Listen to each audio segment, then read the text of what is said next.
This video is brought to you by Ridge Wallet, a slim front pocket wallet available in carbon fiber and titanium. With more than 250,000 sold, a lifetime guarantee and free shipping, get 10% off with the code GOLDFISH at ridgewallet.com.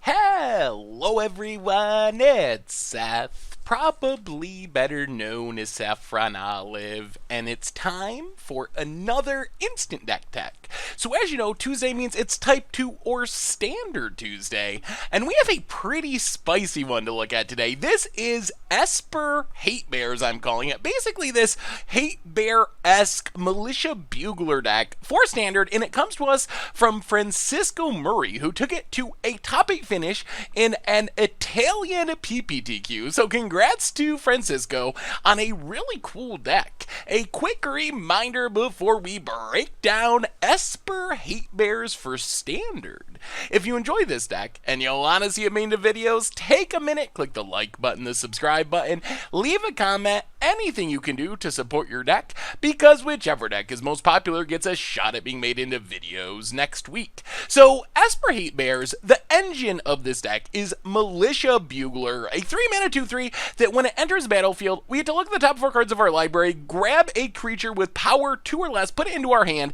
So this is an engine that keeps us churning through our deck, and the unique thing about this deck is we don't have very many powerful creatures. In fact, our deck has 31 creatures, and every single one of them has power 2 or less. So we're not going to play one massive thing, a Niv Mizzet, a Doom Whisper, and kill our opponent. Instead, we are grinding out all this incidental value with these smaller creatures. So what are we tutoring up with Militia Bugler? First off, we have a bunch of removal creatures. Hostage Taker, Ravenous Chupacabra, pretty much just straightforward removal. Chupacabra just kills something when it enters the battlefield. Hostage Taker, a little bit weird. It sort of steals it. It has the downside that if our opponent kills it right away, we don't really do anything with our Hostage Taker. But the upside is it can hit artifacts as well as creatures, and it gives us the ability to actually cast that card if Hostage Taker survives. Our last removal creature is a little bit weird. Direfleet Poisoner basically flashes in and trades with massive things like Carnage Tyrant thanks to Death Touch. It's a little awkward that if we reveal it to Militia Bugler, our opponent will know about it and probably won't swing our Carnage Tyrant into it. But still, it's a very powerful option in a format where Carnage Tyrant is really heavily played. So a good way to sneak in and kill those big creatures that are hard to deal with. We also have some creatures that are primarily good against control decks.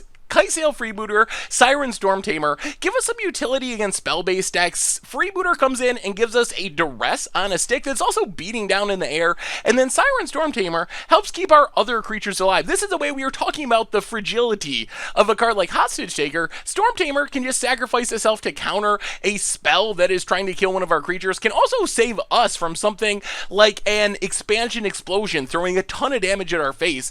So these cards, especially good against spell-based decks, control decks. Then we have some other kind of weird stuff. Direfleet Tracker gives us some main deck graveyard hate. Really sweet option for a Hatebear style deck. Only a 2 of, but against decks like Is It Drakes, where we're eating Arclight Phoenixes. Against decks like Gogari, where they're fine finalitying back things from their graveyard. This is a really good option for keeping our opponent's graveyard under control. Plus the Explorer gives us a little additional value. Night of Grace, mostly just annoying for decks that are trying to kill things with Vraska's Contempt, with Cast Down, all that black-based removal, so a really resilient threat in those matchups. Plus, since we're playing black creatures, often going to be a 3/2 with First Strike, which is a pretty good threat in its own. And then Mirror Image, one of the spiciest cards in this deck. It can literally be any other card in our deck. So if we need more removal, we can copy a Chupacabra, a Hostage Taker. We can Duress again as a copy of Kitesail Freebooter. We can copy Militia Bugler and just keep churning through our deck and building this army of Hatebears, of these small 2-powered creatures, generating card advantage. So a really sweet option in a deck that is overflowing with creatures. Outside of the creatures, we have a tiny bit of spells. 4 negates to protect against sweepers primarily, but also to stop planeswalkers, things that our deck isn't that good at dealing with. We got creatures covered, we got artifacts covered to some extent, but a powerful planeswalker can definitely ruin our day, as can something like Cleansing Nova just blowing up our whole board. And then Cast Down gives us a little bit more removal. As far as the mana base, a bunch of Esper dual lands, some basic lands of Field of Ruin. The sideboard is even spicier. We get a bunch more Hatebear type cards. some more Dire Fleet trackers for graveyard matchups.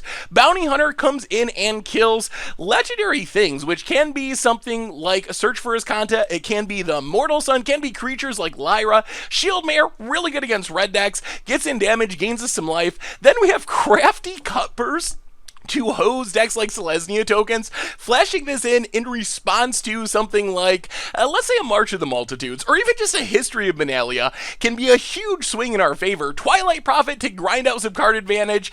Then we have a couple of cards that don't actually get hit by Militia Bugler, but are still pretty good. Izareth and Midnight Reaper are good grindy creatures for more controlling matchups, helping us fight through removal. Midnight Reaper by drawing us extra cards when stuff dies, Izareth by potentially reanimating some stuff. And then we have just some random stuff. Ajani Adversary Tyrants, Karn Cynoversa, good Planeswalkers for grindy matchups, one Settle the Wreckage for aggro, and that is Esper Hatebears for standard.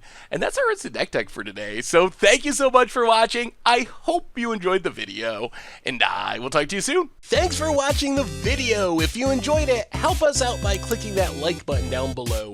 And to keep up on all the latest and greatest, click that subscribe button. And don't forget to hit that bell icon to get alerts whenever we have new videos. And if you want to, check out some of our other sweet videos here and here.